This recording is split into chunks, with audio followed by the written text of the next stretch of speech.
Welcome back to Game On, where we use sports and athletics to talk about everything related to mental health.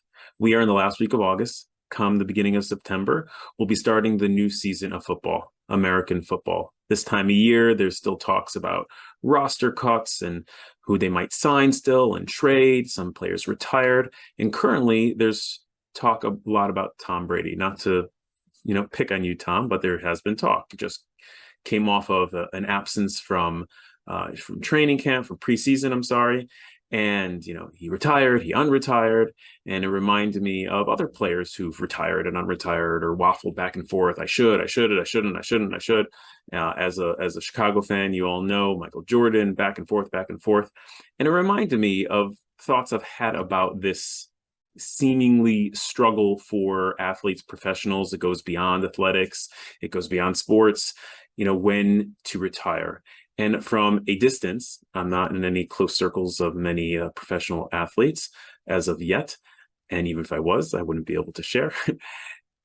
Seemingly, there's a struggle not only if they should retire, but also what happens after retirement. And maybe that's part of the struggle. Some seem to sort of struggle to find themselves, like, what are they, who they are, what should they do? Hopefully they manage their money well. Not everyone has. And there's this identity crisis almost. And, from my point of view, there's a lot to be taken from that. Why might that be? Is it possible that when we so closely identify with one part of ourselves, one hat that we wear, one activity that we do, then we're almost putting all our eggs in one basket? And if that's not there, then who am I? I know it's a loaded question, not for this. If I asked you, who are you? Who am I?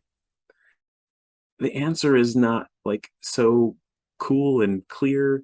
We're not just one thing. We're human beings. We're complex. We're made up of many different parts and roles, and that changes throughout our lives.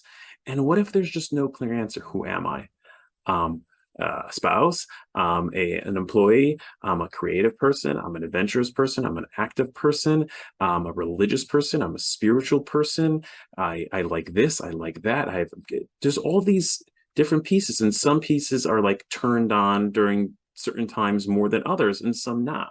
But if we get so consumed, it's overshadowed by one piece, and let's say that one piece is dependent on an outcome or my abilities in a certain way, and then my abilities decline naturally as a human being, then if that's how I define myself, then I'm not really going to feel good.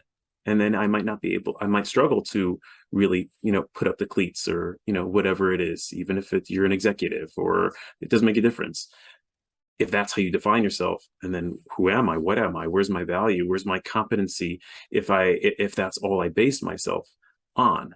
So I think it's actually a really meaningful thing to think about, is how do we view ourselves? How do we define ourselves? How do we value ourselves? And is it narrow?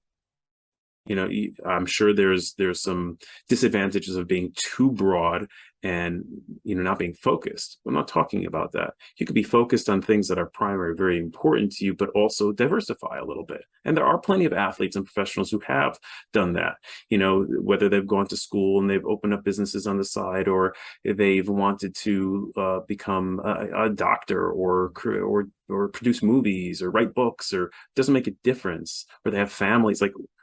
Who are we?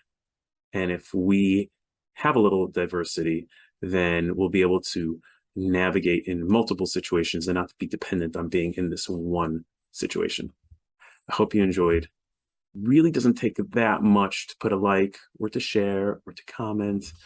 So go ahead and do it. Have a great day.